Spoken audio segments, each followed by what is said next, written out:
is the Fitzy and Whipper with Kate Ritchie podcast. How good is that? It is Fitzy and Whipper with Kate Ritchie. It's your Monday podcast. Today we speak to a young lady who, well, she was given a gift at the Lipa concert over the weekend. It's a USB, and in that USB are names of people who are corrupt in the government. No. What? Different one. What? That was WikiLeaks. Different story. Damn, No, this sorry. is a young girl who was given... I thought we were talking to Julian Assange today. No. Young girl given a USB stick. What am I going to do with these Christians? Don't worry, tear up that page. She was at a Dua Lipa concert over the weekend, and she got given a USB stick with a song on it by her and Troye Sivan. Does she know how to hack into computers? It's got nothing to do with that. Simply so that you can enjoy the song. They did physical. They recorded it. Special version. You'll hear it on the podcast. This is the Fitzy and Whipper with Kate Ritchie podcast. Let's talk footy. Hey, good to get the good for the Swannies to get their first win away. Yeah, over in Perth there, Leno. My God. Jeez, that was Big Cox got his first win. They left that right to the end, but Didn't well they? done, lads. Just got over the line late last night. If you've just tuned in, Swannies got up by less than a goal. Let's talk about what happened at Shark Stadium on the weekend. Because Cronulla got up over the Rabbitohs 27-12. That's not the big story from the game. I want to tell you about Benji and his mates. They were there, mate. They love the footy. They're actually Cronulla supporters, so they were there with mum and dad and a few of the friends, and they wanted to get a high five from Reggie Rabbit, the mascot for the Rabbitohs. Yeah. This was after the game, so I don't think Reggie Rabbit was too happy at this stage. Anyway, he's gone for the high five. The rabbit in the mascot has given him a don't argue to the face, sort of across the neck, which didn't look all that friendly. You can see it on the screen now, Fitz, if you haven't seen the altercation that took place. So security has gone over and said, hey, you can't touch the mascot. But he's just put his arm out onto the mascot, and Reggie Rabbit's gone, bang, step back, son. I'm a giant rabbit. Now, and I don't like the colour of your shirt. Now, growing up as a football fan, and a stereotypical football fan, is I know as a kid, when you see a mascot, you're not telling me that you're having a crack at a mascot whenever it's walking past. Yeah. The amount of stuff that we threw at mascots, the amount of stuff that we actually... I mean, the amount of elbows we gave mascots, punches. Tough role for the mascot. You reckon he might have got a few earlier on, before the game? Crow pecks, Chinese burns, the amount of stuff that we did to mascots to fire them up. Now, don't get me wrong, in the vision there that you're showing, Whip, I can't really see the kids doing too much. It's not really... Is it a slap? It's more of a push away. Yeah, it's a bit of a push, sort of across the face and neck. I mean, Reggie's... How old's Reggie now? 80? Yeah, I think he's had myxomatosis for a while as well. He's 80 years off of the back age, of his head, and he knows that a stew is just around the corner. So there's going to be days. Mate, any day now, his paw will be turned into a back scratcher. He's a very nervous rabbit. Maybe that's what it is in his older age. So Mum has said, "All right, well you can come with me, Benji. We're heading off to the cop shop." They've gone to the police station to say Reggie Rabbit deserves a rabbit trap. Now, the old bloke that's in Reggie the Rabbit, now, unless he's someone else is doing it. No, actually, we spoke about him. Under the rabbit. No, we spoke about him last year. He retired. I thought he retired. There must be someone new under there. Because I don't think that there was an old bloke that was in his 70s or 80s, Whip. No, who was doing it. There's probably a young person in there now, a rabbit full of attitude. Mum's taken him to the police station. They've said, we can't do anything about it. We didn't see the assault. Security had stepped in and said, you can't touch the mascot. Oh, come on, that's not in the spirit of things.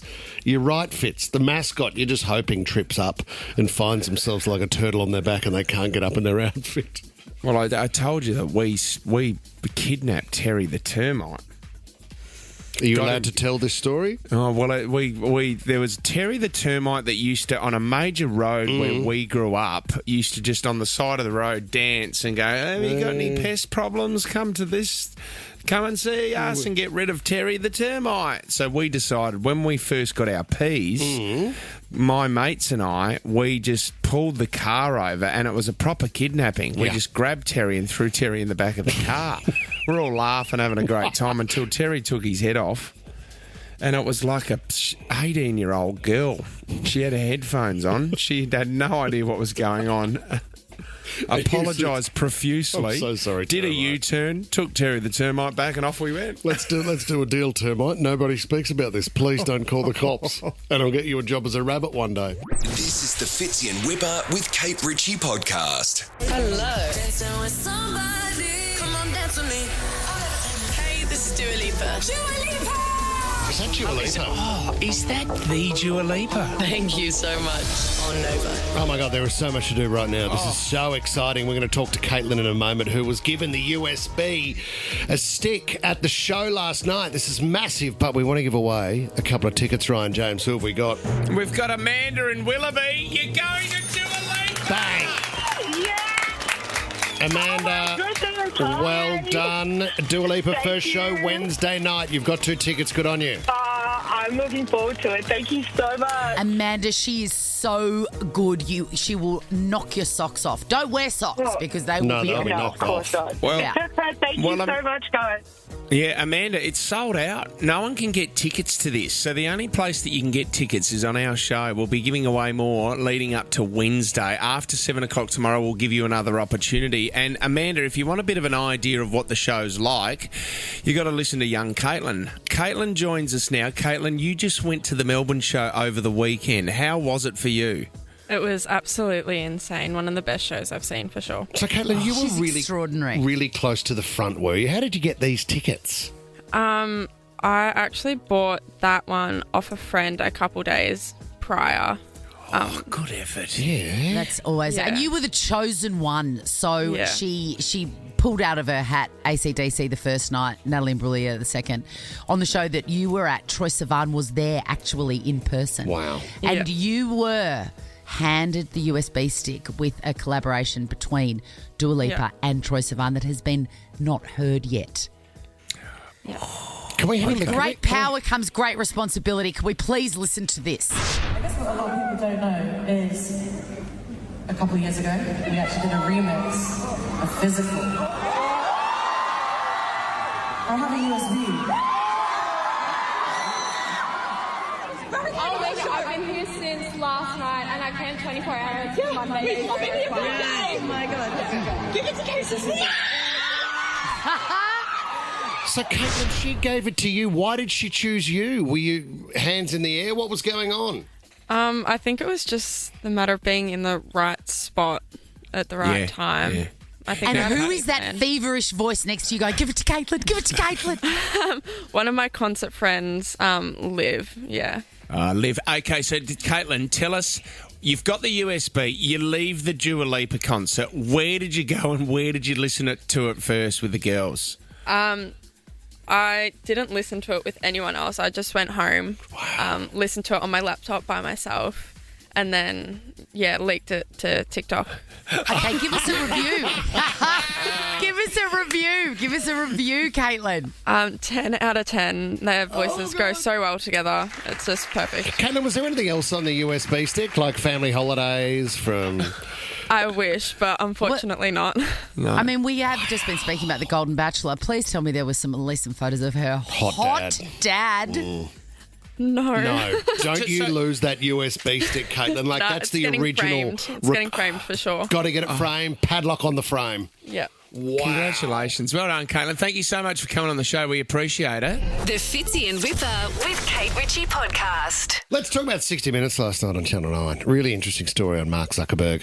They had a former employee from Facebook talking Fitz. Her name is Sarah Wynne Williams. Anyway, she was public policies director. She was very close to Zuckerberg. Aussie lady. Zuckerberg, just get that right. Don't Zuckerberg, mate. Zuckerberg. Anyway, she was very close to him in that they worked side by side. So when there was out of work activities, quite often they're out for dinner. She's on the private jet. She's in the same office as him. She knows him back to front.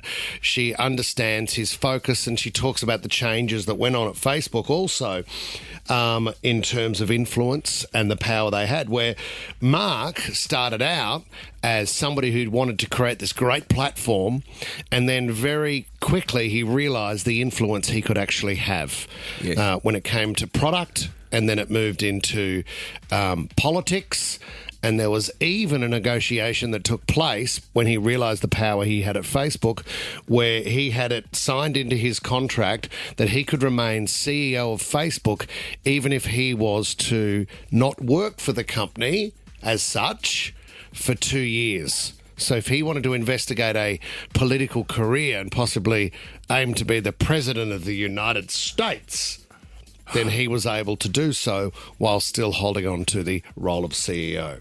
Gosh, I mean, we talk about power in elections, don't we? But I mean, I wonder. Yeah. So I mean, he obviously hasn't done that, has he? No. And maybe he wants to execute that later, but it was existing in his contract. And this lady, Sarah Wynne Williams, was able to see that and understand what the deal was done on the table. Here's the interesting part too, and you know this is close to my heart with 36 months.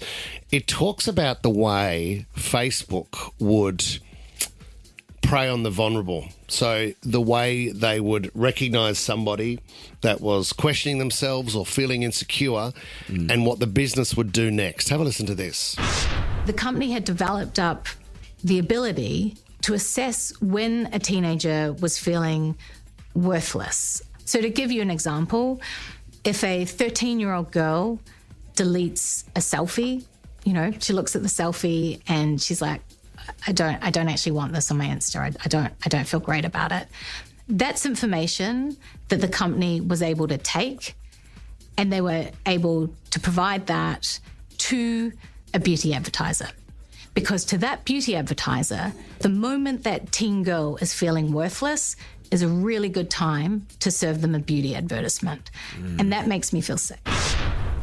Do you know what? Yeah. You know what's even uglier? Is to think that they sat around in a boardroom and they went, okay, what are the signs that a 13-year-old girl could be feeling flat about themselves? How can we maximise when a 13-year-old girl is feeling down, depressed, insecure? Do we have hey guys, do you want to build a technology where you can almost read the pain on a 13-year-old girl's face and then we can prompt her with products? Or if she puts up a selfie like they did, and to think that she's taken it down not long after she's not going to be happy with it. Yeah. How can we get a product to her? Well, how can we make money off that sad 13-year-old girl? It's the same as obviously if they're following a Kim Kardashian or if they're following a Delta Goodrum or anything like that. Obviously, they're going to be served up beauty products that that those people use or those celebrities use. It's I know it is. It's disgusting. It just gets you really really angry when you hear stuff like that. I mean, and we deal with it every day. I mean, in everyday conversations, you may talk about something and you go to your Facebook page and then all of a sudden you're served up ads of what you've just spoken about in the conversation. All the time. But you know what? I mean, that example we just gave then of the selfie being deleted so you get served a beauty product on a 13-year-old girl, how many layers are there? There would be hundreds and hundreds of code written that would trigger based on appearance in a photo or the algorithms that would be written fits, you're right, based on the followers that they might have and their interests that the company has learnt to understand by them using the platform. It is. Like your mind runs to where it would land. But that was fascinating on 60 Minutes last night. This is the Fitzy and Whipper with Kate Ritchie podcast. Can we please talk about MAFS last night? It's heading up. Actually, just on MAFS, remember we had Josh Fox on last week. Josh has got the MAFS Funny podcast, which you can get on Nova Entertainment. I love that chap. Well, there's a bit of an inquiry going in, and Josh has sort of kicked the ball rolling here. Or roll, what is it? Got the ball rolling? Kicked it off? Got the ball, he's kicked it. He kicked the ball off to roll. Down the rolling. hill. But now there is an investigation into Channel 9. It's the reason why we could not have our MAFS dinner party. Why? Because there's a bit of heat around the show at the moment, mate. So Josh was on our show. They're very naughty. They and are. Also, they do things that are against the law. Oh, okay. When you break the law, then it becomes more than a TV show. Yeah. This is what Josh gave us a bit of a headline last week when he came on our show. Have a listen to this. So they're going to call it Temptation Week. And just before the couples leave the experiment and have the final vow ceremonies, the experts are going to give everybody an envelope and say, we've got you a backup option. Would you like to meet them? Oh. So did this play out last night, Fitz? I was trying to work out what he meant by that. So at the end of the show it was the commitment ceremony last night. They had a promo for tomorrow or tonight's show. Have a listen to this. This year, we said we were taking the experiment to new heights. What is this? Oh my God. For the first time ever. The ultimate test for our couples. An invitation for temptation. During the matchmaking process, there was more than one person you were compatible with. For this final task, you have the opportunity to meet them. Don't you reckon as soon as your boyfriend or husband or whatever they're calling him says, yeah, all right, I'll have a look, it's over. It's over. You can't. Yes. It's so true. But see, this is the thing, right? They say at the start that you're gonna get married to the person that we think's most compatible for you. Yes. We're not suckers as viewers of this show. We know that that's a complete load of crap. You're putting two people together that are going to clash because it's really good television. What they are doing is they are actually finding the perfect compatibility for these people and then dangling it in front of them right at the end of the experiment to go, well, she does have blonde hair and she's got big boobs. That's what you were looking for. What are you thinking? Yes, so I thought the temptation offer, I was hoping, because my understanding now is, Fitz, as you explain it, is that you open the envelope and it's somebody else that's already on the show. See, I was hoping you'd open the envelope and there would be a profile of, I don't know, Tracy from the Central Coast who works in the news agency and likes going out on Friday night that you don't even know. No. So you go, I'll go with Tracy in the Central Coast. No, this is your perfect compatibility. So when you entered the show, right, when you registered, you said, this is my perfect man or this is my perfect woman. Yeah, but is it another person on the show? No, it's not. No. The temptation person is the person that you think is your type. You know, we've all got that. Yeah, sure. I mean, I don't, but you've got lots of types like that. No, I don't. Very fussy, so fussy. I don't have a type. Honestly, Alexander the Bunyip could be really. I'll let him know. Thrown up to me from John Aiken, and I'd be like, okay, cool. I love bunyips now. Well, do you know what, Jackie? Here's an example, and I think the reason why they're getting investigated. Jackie's on the show. She is Jackie the girl from New Zealand? Yes, she's meant to be a model. Uncontrollably cries. Oh, that's the most passive-aggressive sentence I've ever heard. She's meant to be a model. She's done some modelling. Is that right? Is that kind of, she's known as the model, but I don't think she models now. I don't know. Is she known as the model? I don't think no, she's one of the. If I haven't made $500 million by the time I'm 35, I'm a failure. She's the one. She was the one who, there was a scandal this week because the house that she went to in whatever week it is just was a rental. Oh, awesome. So anyway, she was on the couch last night, and poor Ryan, she's been with Ryan for quite a while, and she was asked, what are the things that really get you upset about Ryan, and there was some huge bombshells. Have a listen to these. Can you give us a list of some of the things that you feel like you've compromised in with this relationship? Like sleeping times. Ryan doesn't like it if I wake up early to go to the gym or I accidentally wake him up. What else you got for us, Jackie? The cleanliness around the kitchen. Sometimes Ryan just leaves his bowls and the dishes out in the sink for like up to a day. Anything else? It's horrible. I let him now watch TV in the bedroom, which is a massive compromise for me. It was, Yeah, but go on. I don't have a memory of a TV argument. And I was trying to sleep. It was 12:30 at night. Sounds complicated. She forgot on the inventory of things she hates, which is everything, by the way. She doesn't like his beard. Oh, no. She was like, you've got to shave it off. It's not meanly. She sounds nervous to talk. Yeah, I would be too. Yeah, well, is she going to get an envelope with somebody that she's meant to be with? Yes. So she will be tempted. I think it's going. I think a majority of them will pick the compatibility of somebody else tonight on the show. All right, Tommy, and I need you to then find a it's bunyip over. for Chrissie Swan. Yeah, Can you Alexander the please? Bunyip. Alexander the Bunyip. Hey, welcome to the show, Alexander, by the way. I did not see you making an appearance today. Right, but I'll kiss you anyway. This is the Fitzy and Whipper with Kate Ritchie podcast. Chrissie's Clickbait. Well, the adjective triumphant is the one that I want to choose to what have we talk got? about Dua Lipa's debut on her Australia tour. She's done 4 dates in Melbourne. It looks Absolutely amazing. Smashed it.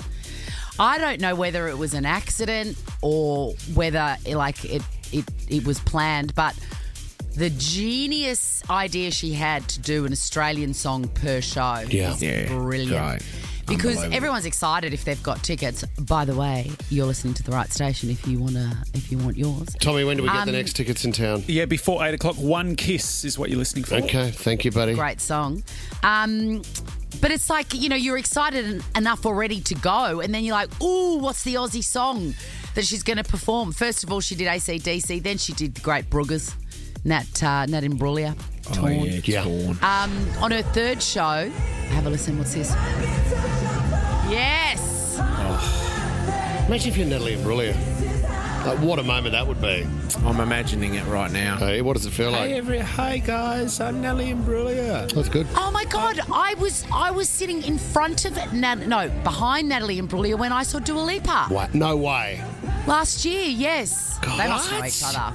Yeah, I reckon Bruggers was in the audience. In the that audience, night. yeah. Then she did. I'm so mad I didn't see this. Troye Sivan came out. Oh! Kick it, guys. Massive. How are the photos of the Massive. backstage? So not only did she sing that Aussie song, he came out on stage. I have the biggest thing for Troye Sivan. What a moment. I feel like we are friends that just haven't met each other yet. Right. I feel like we would just love each other. So close yet so far away. Everyone loves him. He's besties with Charlie XCX as well, isn't he? Everyone loves Troye Sivan. That was gorgeous footage. Every time I saw them, little snippets of them on tour together, I just loved it sick.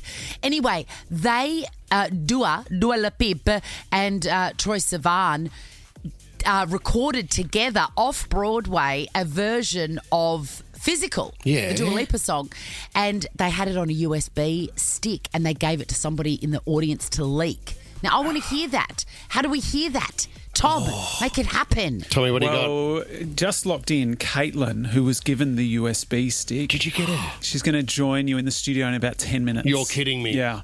Are we going to hear that leaked version? Well, we'll certainly try. Plug it into the system. Yeah. I'm sure she'll bring it in with her. Oh, my God. Lucky Dua and Troy did not hand it to me because Lord knows I don't know what to do with a USB. You would have burnt a few CDs with that for sure. You would have gone on to LimeWire, and you would have burnt. would have started selling CDs out the back of the would car. have been like, wait, how do I get the pictures from here onto my MySpace account?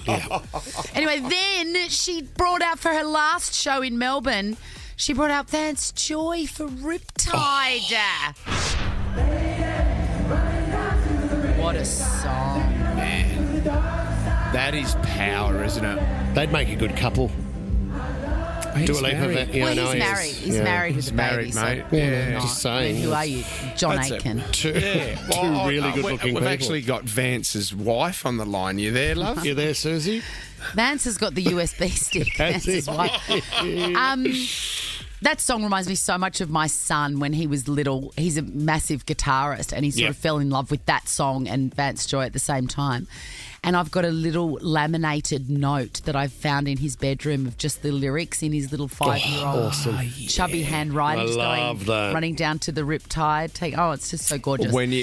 Speaking... Yes. When you learn your first song and you write it down, you write all the lyrics down, there's nothing better. Oh, my God. Like, it was literally every weekend for me with the smash hits. Yep. Yeah. The Smash Hits 89, Yeah. I reckon that's why I know so many lyrics is because I basically studied them. Well, 'cause certainly didn't study anything at school. It had the booklet in the front of the CD case, didn't it? So you would go through the lyrics, you'd sit there and sing along. Yes. And what about when you learnt that one word that you've been singing was not the word? Terrible. that was Terrible in the feeling. song? Hey, I just want to quickly talk about The Golden Bachelor. One of the great songs. Sam Armitage is back. This is a... So what's going on? There's no Farmer Wants a Wife for Sam Armitage? I don't think she so. host that? So that's... Yeah, she's now going back to Channel 9, which it's going to be shown on. Yeah, she's jumped ship, Chrissie. So this is a big one. But you know they're getting into a fair bit of trouble. Apparently, there's been some late night parties. They're filming currently in a city. They're saying on the harbour, and the neighbours are really upset, aren't they? Yes. It says here the house is located in Elizabeth Bat. I think they might mean Elizabeth Bay. But yeah, the neighbours are really losing their minds because those oldies know how to party. Don't you worry. And just an update, we found out before as well that Abby Chatfield's mum is one of the bachelorettes. She is so lovely and so gorgeous. Oh, you've met her, have you? Is it Yes, Laura? I have. Yes, she's beautiful, gentle and kind and lovely. Okay, well, she's going to meet Bruce the... What is it? Bruce the Bonker? What's his name? Bruce the Bear. Bruce Bear Murden. Oh, Bruce Bear Murden. Oh, my God, I thought you said Bruce Bear is a murderer. No. Like, what are they doing to Abby's mum? This is not entertainment. Anyway, wait. Bianca Dye is also going to feature on the show, and she's an ex-radio gal. And let me tell you, she's a good time, guys. Yeah, she's the one keeping the neighbours up. Do not miss it. Do not miss it. There is a TV Week cover in this for her. You bet your bottom dollar. Thank you, Swanee. This is the Fitzy and Whipper with Kate Ritchie podcast. Let's talk about the TV show Adolescence. Oh, everyone's talking about it. Massive. I've only seen the first episode, so I'm not going to go into what's happened, and I don't want anybody else in this room to talk about what's beyond episode 1. Can you give us a little synopsis? Sure. Because all I do with new TV shows is I put them on my watch list and then I never go back. Right. That's it. I think you need to get into this because I think you need to keep up with the conversation because it's to do with a young boy and there's a crime that takes place, and for episodes 2 and 3 they look at the impact and the influence that social media has played in this crime. So what's fascinating is too, Chrissie Swan, is they've shot each episode, and there's 4 eps in the series. They've shot all episodes in one take. Oh, imagine getting all the... I love that. I mean, one take. Imagine getting all the way through to the end and stuffing up a line. Yeah.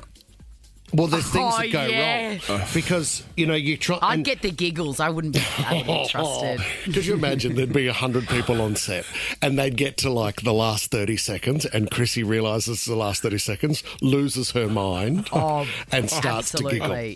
Yeah. And the camera just has to turn, hoping there'll be another scene coming. But you know what's fascinating? They have Stephen Graham is the father, and he's the actor who plays the dad in Adolescence. He's gone on Jimmy Fallon, and he's spoken about this whole series of how you film a full episode, 50-plus minutes, in one take. Have a listen to this. Basically what we do is we spend the first week going through the script. So it's like a play. And the cast really get to understand the language and what we're doing in the text. And then the second week, you choreograph it with Matt Lewis, who's our camera operator. So we did the whole thing, and then it's a ballet. So then you construct the whole scene, because some of it we go from a living room, from the bedroom upstairs down into a car, to the prison, to the police station. So it's all one continuous movement.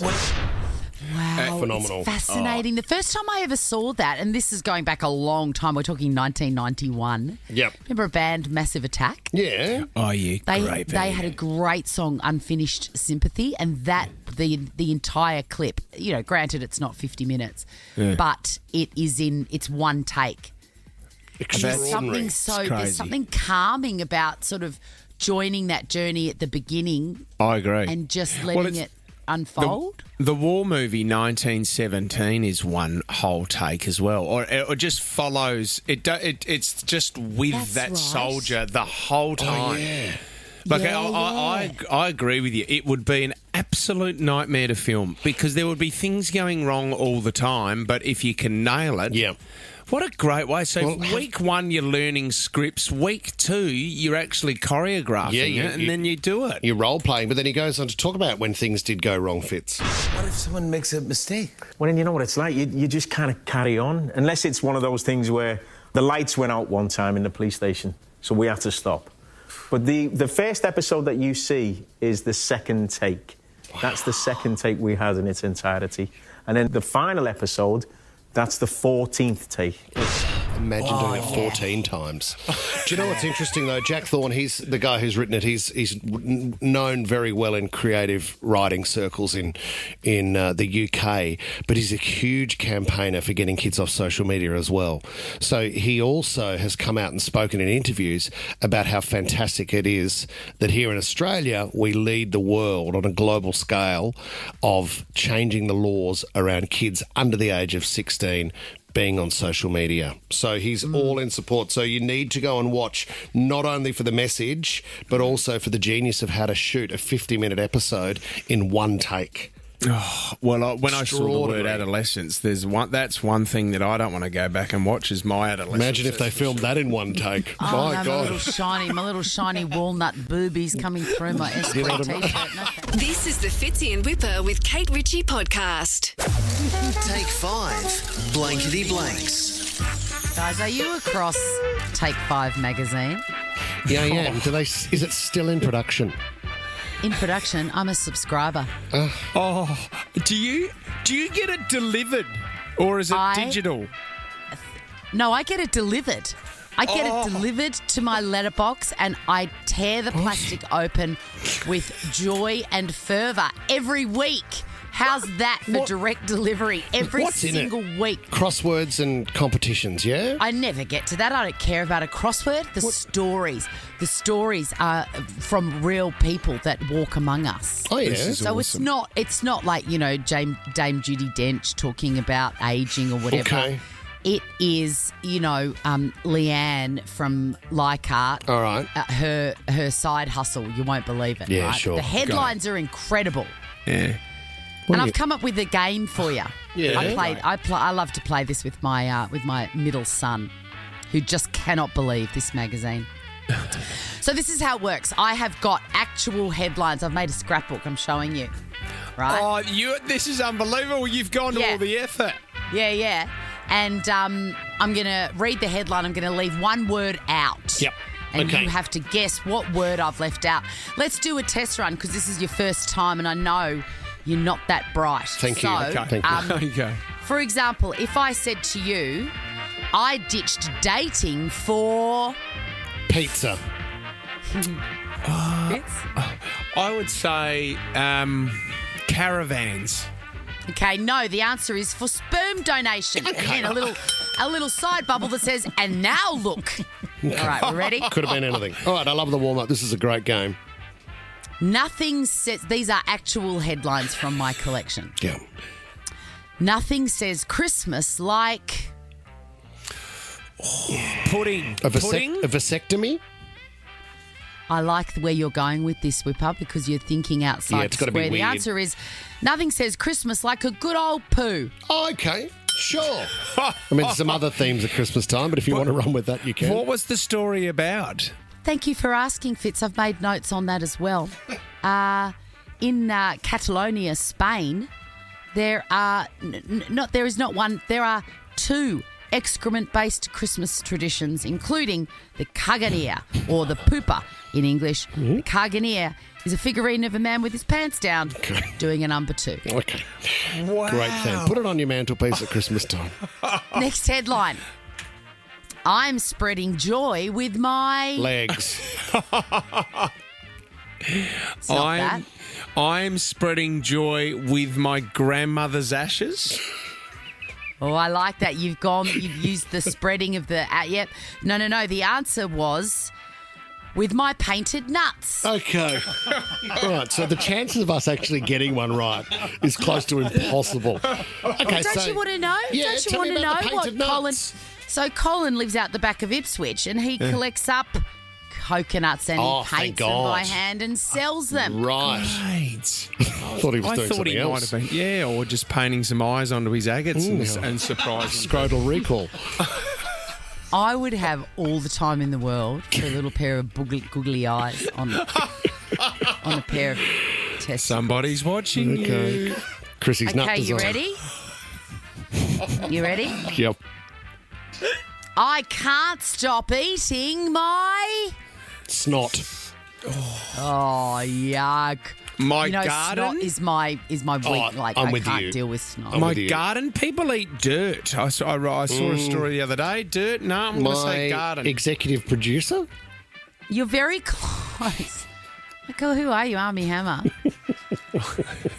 I can't stop eating my house. Okay, good stuff. This is a first-person story from Patrice Ramgolan, who, when she was a kid, a family member, she overheard them in the kitchen saying, "Well, what about Nessie and Jim? They've been eating the walls in their house." And straight away, Patrice went, "Oh, I wonder what that would." Taste okay. like. So from out the back that's of when Ipswich she again. started secretly eating parts of the house, Okay. and now she can't stop. Right. Okay. Tommy, can I throw a challenge at you? Yeah. For Chrissie, right? Yeah. Can you track someone down who's worked for Take 5 magazine? Oh, sure. And I just want, what do they do during the day in the office? Like, Okay. what are you assigned to do when you go It would into be my work? dream job Yeah. because all the copy through the articles are amazing. Like there'll be a photo with a woman with googly eyes. It's funny. And they don't care. No. The journo's going, "Hey, check out my googly eyes." Tommy, could we get, it's either an adult excursion to the offices of Take 5 or Chrissy goes and does work experience. Oh, work experience. Work experience, and they do an article on how Chrissy found their work experience at Take 5. Oh, what would the headline be? How exciting. Chrissy learnt blank this. It would be, this is a new kind of community service. Where are the Anyway, offices do you wanna- for Take 5? Tank 5. Tank 5. It hasn't tanked yet, mate. It's been a I thing think for it's years. run by the same people as Women's Weekly, so I've got an in there, guys. Okay. Great. Because I'm the monthly columnist. Thank you for paying attention. Sure, I love what that I every care about. Monday. Do you want me to give you one last one? Yes, here we go. Let me see. My puppy. Is that it? Yeah. Oh, that's it. Right. Okay. Ate my underwear?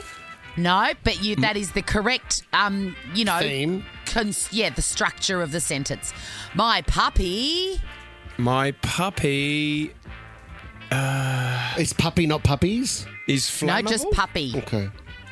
What? Hey, you've got some sort of weird juju, Fitzy, because did you say flammable? Yeah. Yes. Wow. What The is it? answer is, and I don't need to explain this story, my puppy set me on fire on Wow. Christmas Eve. Awesome. Yes, I've got it. Congratulations. It's like the fairy tale Rumpelstiltskin. You're never gonna guess. Fits in Whipper with Kate Ritchie is a Nova podcast. For more great shows like this, download the Nova Player via the App Store or Google Play. The Nova Player.